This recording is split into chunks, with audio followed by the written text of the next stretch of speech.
Սիրելիներ, ողջունում եմ բոլորին, իմ շատ սիրելի բարեկամներին, հարազատներիս, ամբողջ աշխարհի հայությանը։ Սիրելիներս, ինչպե՞ս եք։ Այսօր հետաքրքիր բաղադրատոմս եմ ձեզ ներկայացնելու։ Իտալիայում երբ տոն է լինում, յուրաքանչյուր տոներ ունեն իրենց առանձնահատուկ խմորեղենները, ինչպես որ մենք ենք անում, չէ՞ հայերս։ Հիմա այս խմորեղենը, այս քաղցրեղենը իրենց կարնեվալի շրջանի խմորեղեն է եւ կոչվում են ֆրիտելիներ, այսինքն տարբեր ձևով են պատրաստում, ես այս անգամ կպատրաստեմ սովորական կրեմով տարբերակը, որովհետեւ մենք հայերս ավելի շատ կրեմով տարբերակն ենք սիրում, քան դասական օրինակ չամչով տարբերակը։ Այնպես որ անցնում ենք առաջ։ Նախ առաջինը ուզում եմ շնորհակալություն հայտնել բոլոր մեկնաբանությունների համար։ Շնորհակալ եմ, որ մնում եք իմ հետ, վստահում եք իմ բաղադրատոմսերին եւ իմ կողքին եք, սիրելիներս։ Հիմա առաջինը կրեմը պատրաստենք, որպեսզի հասցնի սառը։ Կես լիտր կաթ, 2 հատ ձու, 150 գրամ շաքարավազ, 1 վանիլին, 100 գրամ կարագ եւ 60 գրամ օսլայե եգիպտացորենի կարող եք, եթե տանը չկա, օգտագործել կամ ալյուր, կամ էլ օգտագործեք կարտոֆիլի օսլա։ Սա այսպես, այս կրեմը, որ հիմա ես պատրաստում եմ, առանձին մանրամասն տեսանյութ ունեմ, ներքևում հղումը կտեղադրեմ, որ եթե ցանկանում եք հետաքրքիր լավ համեղ կրեմ է ստացվում, ավելի հեշտ ստացվելու համար կարող եք դիտել այդ տեսանյութը։ Հիմա 2 ձու պետք է հարենք։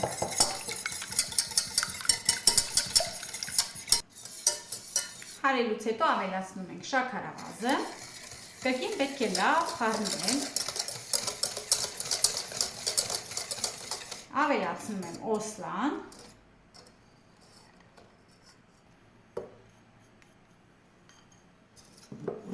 վանիլին կավելացնենք ու արդեն մի լավ կխառնեմ։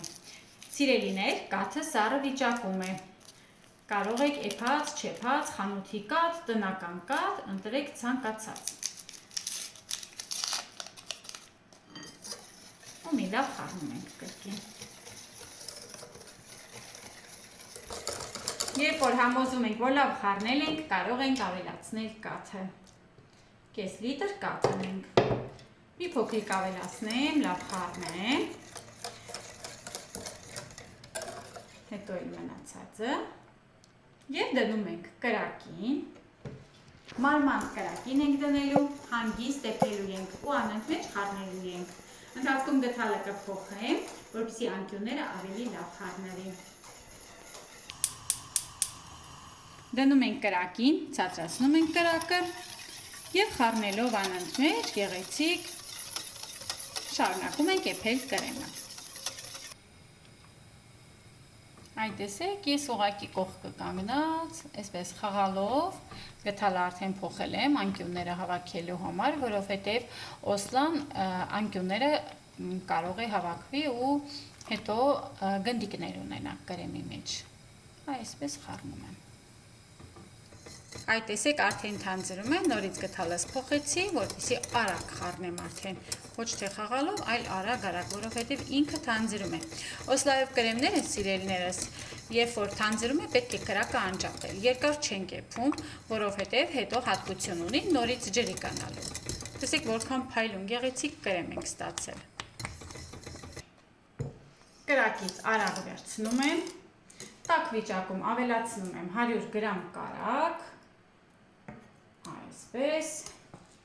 ու թողնում ենք, որ ինքը հալվի։ Իհարկե մենք խառնելով օգնում ենք։ Հենց որ ամբողջությամբ հալվում է, կրեմը արդեն կարող ենք տեղափոխել որևէ ապակյա տարայի մեջ, ես այդպես եմ սիրում, տեղափոխում եմ ու թողնում ենք, որպեսզի սառի։ Կարագն էլ հալվեց, շատ լավ համունի, հիմա տեղափոխում ենք, ընտիր, լավ բուրմունքով կրեմ ենք ստացել։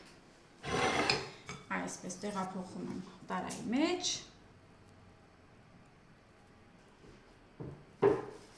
երեսը մի լավ ծածկում ենք, բայց այնպես ենք անում, որպեսզի օդ չմնա։ Լավ ծածկում ենք, թողնում ենք հովանա։ Ես հենց սովորական սենյակային ջերմաստիճանում կպահեմ հովանա, որովհետև մինչև խմորը պատրաստենք, այս կոմենքով մեր կրեմը լավ կսառի։ Այսպես։ Թողնում ենք հանգստանում է ու սառում է։ Հիմա պատրաստում ենք խմորը։ Սիրելիներս, խմորը շատ նման է, ավելի շուտ կարելի ասել նույն խմորն է, որը որ պատրաստում ենք էկլերների համար։ Այո։ Ուրեմն 250 մլ ջուր եմ լցրել արդեն կաթսայից մեջ, սա այն կաթսան է, որը սիրելիներս ես օգտագործում եմ արդեն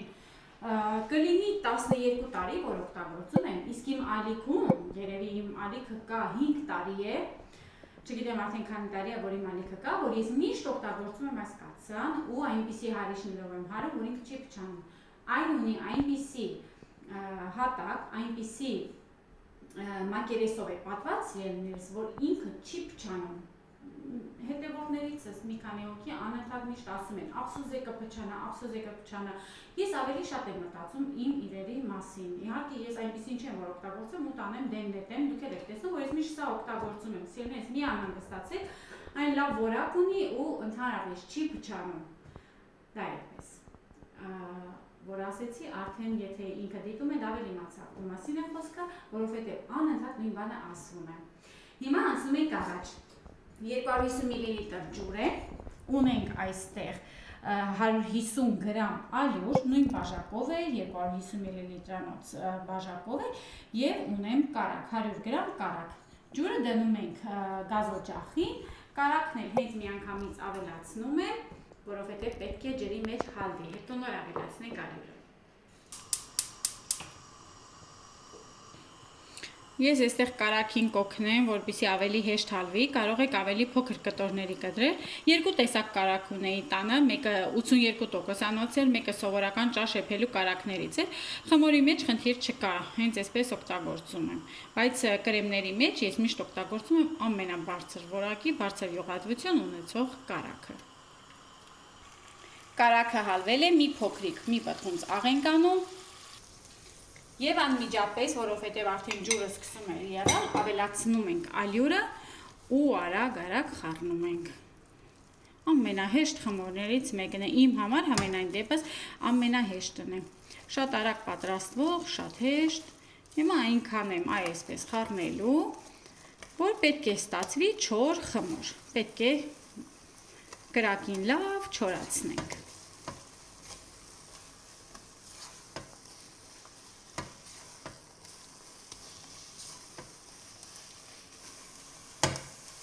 Սիրելիներս, եթե օգտագործելու եք այնպիսի կաթսա, որ հնարավորություն կա հատակը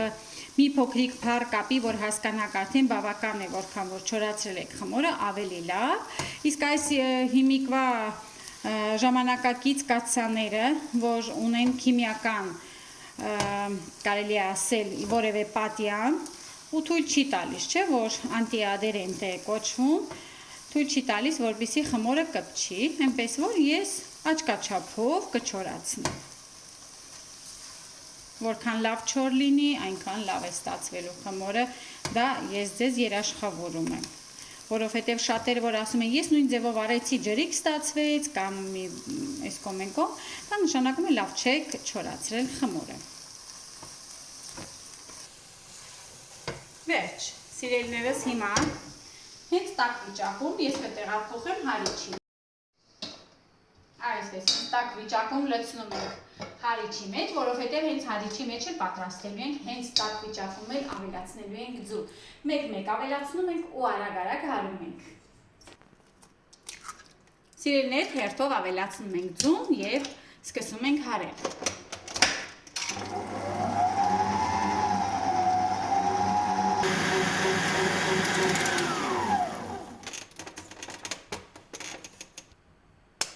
Ավելացնում եմ երկրորդ ձուն։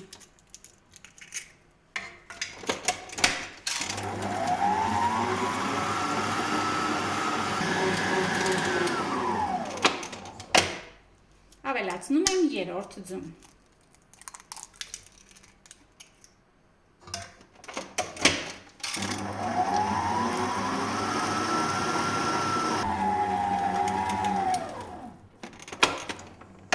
Ավելացնում եմ չորրորդ ձուն։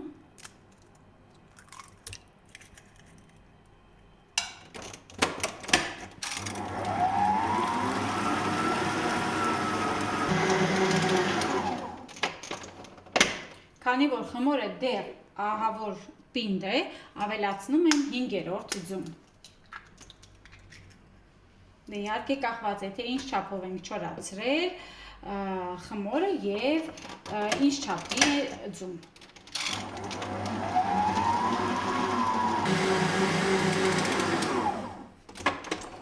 Հիմա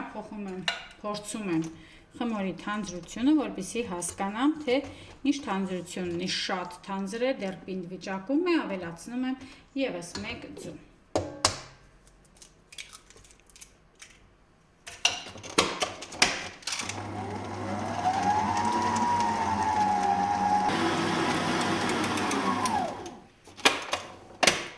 Հիմա արդեն երևում է, որ խմորը լավ տեսք ունի։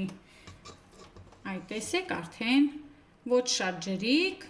ոչ շատ թանձր վիճակում է։ Ընտիր խմոր է ստացել, սիրելիներ, մեկի մոտ հնարավոր է 4 ձու պահանջի, մեկի մոտ 5, մեկի մոտ 6։ Չասեք, ես 6 ձու գցեցի, ջրիկ ստացվեց, կամ ավելի քիչ ավելացրեցի, կամ իսկո մենքով ուշադիր եք լինում, մեկ-մեկ ավելացնում, որպեսզի հետո խնդիրներ չառաջանան։ Հիմա լցնում եմ խոհանոցային պարկի մեջ, այսօր տանը մեծ չունեմ, մի քիչ փոքր չափի են, բայց ոչինչ։ Փոքրիկ թղթեր եմ կտրատել, որովհետև տապակելու ենք, հարմար է, որ այս ձևով անեմ։ Ու փոքրիկ գնդիկներ ենք անել։ Սիրելիներ, ֆրիկելեները պետք է լինեն փոքր չափերի, ոչ շատ մեծ։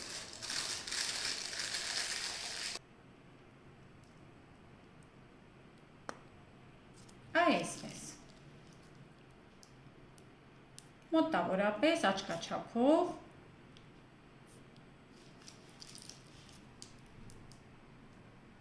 Հետո այս վերևի սուր մասերը ջրով կիչացնեմ, որպեսզի տապակելուց չվառվի։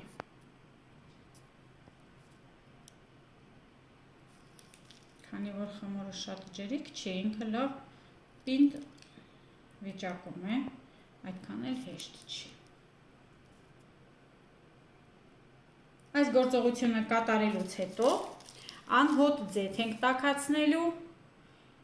պետք է տաքացնենք մոտավորապես, եթե ջերմաստիճան ունեք 120-130 աստիճանը ամենալավ ջերմաստիճանն է։ Եթե իմ նման առանց ջերմաչափի եք օգտագործելու, մի փոքրիկ կարող եք ուղղակի փորձեք, որ լավ տաք լինի, հետո արդեն կրակը ցածրացնում ենք, որպեսզի չվառի ու ներսից եփվի։ Այսպես մի փոքրիկ ձեռքերը ջուր ենք անում, որպեսզի չկպնի ու ուղղում ենք, որպեսզի ավելի գեղեցիկ ստացվի։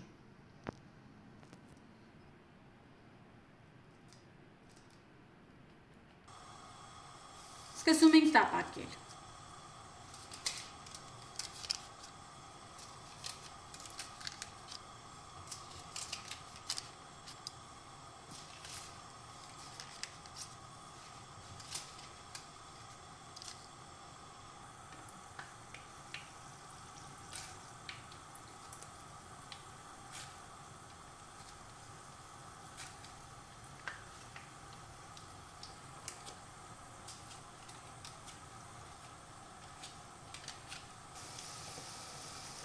Տեսեք, որքան սիրուն են, հանգիստ մարմանդ կրակին էփում ենք։ Երբ որ արդեն ոսկե գույն է լինում, գեղեցիկ գույն է ստանում, արդեն կարող ենք դուրս բերել։ Այ տեսեք, ինչպես է ծավալով մեծացել։ Այ ինձ էսպես էլ պետք է լինի։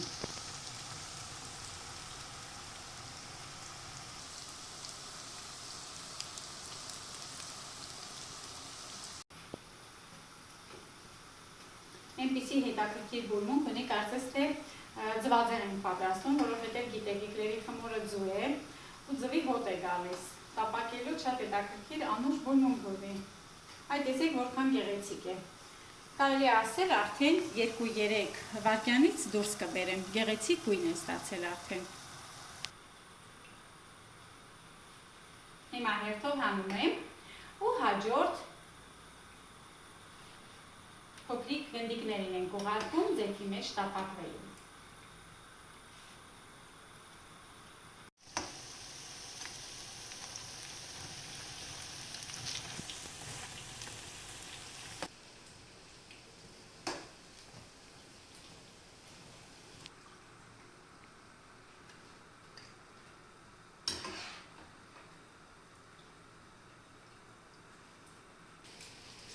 Վերջին գնդիկներն են պատրաստում, տեսեք որքան գեղեցիկ է ստացվում, նուրբ, գեղեցիկ, սիրուն, լավ փքուն, հետո արդեն կրեմ ենք քսելու։ Սիրելիներս կրեմը սառել է, երկար ժամանակ է արդեն անցել, նուրբ, սիրուն, մեր գնդակները, այսպես ասած գնդիկները սիրուն թխված, արդեն լավ հովացել է, պետք է լցոնենք, լցոնելու ենք, հետո շաքարի փոշի ենք ավելացնելու և անուշ ենք անելու։ Հիմա եթե կրեմ շատ եք սիրում, շատ լցնեք, քիչ եք սիրում, քիչ լցնեք, կարևոր չէ, ինչպես որ յուրաքանչյուրդ սիրում եք, այդպես էլ արեք։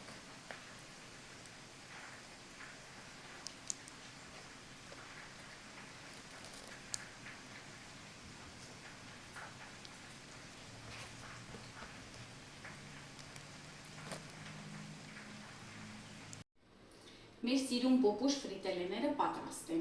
Հիմա տեղափոխում եմ այն ամանի մեջ, որտեղ որ մատուցվելու է, իդեպ պետք է սառը վիճակում ուտեք, խորհուրդ եմ տալիս մի քիչ պահեք սառնարանում, հետո նոր անուշ արեք ու պարտադիր շաքարի փոշի։ Առանց դրա նախ խմորը շաքարավազ չի պարունակում, արդեն գիտեք, ու ամենակարևորը շաքարի փոշիով շատ համեղ է։ Լինում է, որ իրենք շաքարավազի մեջ հենց տաք վիճակում թաթախում են ու վերջ, գլորվում են, դե ոչինչ, այդպես էլ է լինում, բայց ես նախընտրում եմ շաքարով փոշի տարբերակը, այս գնդելիկները այսօր գլորվում են։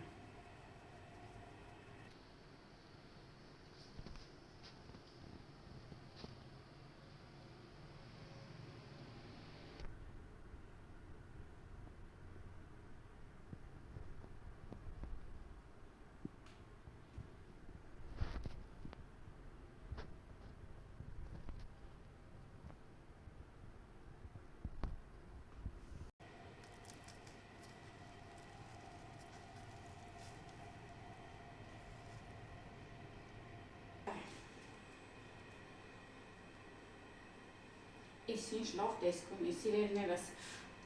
դեռ տապակած էկլերներ չէի պատրաստել, սա առաջին անգամն է, որ պատրաստում եմ, սովորաբար ուրիշ բաղադրատոմսով են պատրաստում, բայց սա դասական տարբերակն է, որը ավելի շատ եմ սիրում։ Հիմա կփորձեմ համը կասեմ ինչպիսին է, անպայման պատրաստեք, այ կտեսնեք, որ շատ համեղ է, չէ փոշմանի։ Փուչ, փափուկ, կտիր է, համեղ է։